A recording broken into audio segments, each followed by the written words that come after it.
దేశంలో ఎక్కడ లేని విధంగా కౌలు, అటవీ, దేవాలయ శాఖ భూములు సాగుదారులకు కూడా రైతు భరోసా వస్తుంది. వైఎస్ఆర్ బీమా ద్వారా ఆత్మహత్య చేసుకున్న రైతు కుటుంబాలకు 7 లక్షల రూపాయలు ఇస్తామన్నాం, అది కొనసాగుతుంది. ప్రతి నియోజకవర్గంలో అంటే ఇవన్నీ చెప్పుకుంటూ పోతే చాలా ఉంటాయి. వ్యవసాయం ఒకటే పెద్ద సబ్జెక్టుగా ఉంది.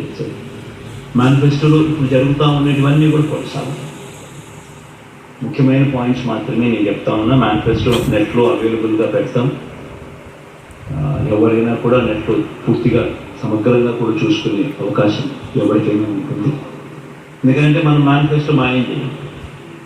మన మేనిఫెస్టో ఎప్పుడూ కూడా అవైలబుల్గా ఉంటుంది. ప్రతి ఇంట్లోనూ అవైలబుల్గా ఉండాలని తాపత్రయపడతా, ప్రతి గవర్నమెంట్ ఆఫీస్లోనూ ఉండాలని తాపత్రయపడతా, నెట్లో ఎప్పటికీ కూడా అవైలబుల్గా ఉండాలని ఆరాటపడతా. కాబట్టి మేనిఫెస్టో ఎప్పటికీ అవైలబుల్గా ఉంటుంది నెట్లో. ఎవరైనా కూడా ఇంకా డీటెయిల్స్ ఎక్కువ చూసుకోవచ్చు. ఎందుకంటే చాలా ఉన్నాయి కాబట్టి, ఇప్పటికే చాలా టైం తీసుకున్నా కాబట్టి ఇంకా నేను చెప్పుకుంటూ పోతే ఇంకా చాలా ఉంటుంది కాబట్టి, వ్యవసాయం అనేది చాలా పెద్ద సబ్జెక్టు కాబట్టి ఇంపార్టెంట్ పాయింట్స్ మాత్రమే చెప్తున్నాను. సిమిలర్లీ స్వయం ఉపాధిని ప్రోత్సహిస్తూ మత్స్యకార భరోసా ఇప్పుడు ఇస్తా అన్నట్టుగా కొనసాగుతుంది.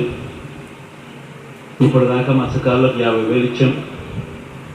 ఈ 58 నెలల కాలంలో, వచ్చే 58 నెలల కాలంలో కూడా మరో 50,000 ఇస్తూ దాని 1,00,000 దాకా తీసుకుంటారు. వాహన మిత్ర కింద సొంత ఆటో, సొంత టాక్సీ నడుపుకుంటా ఉన్న వాళ్లకు ఈ 58 నెలల కాలంలో ఇప్పటిదాకా 50,000 ఇచ్చాం. దీన్ని ఈ నెక్స్ట్ వచ్చే 5 ఏళ్ల కాలంలో కూడా మరో 50,000 ఇస్తుంది.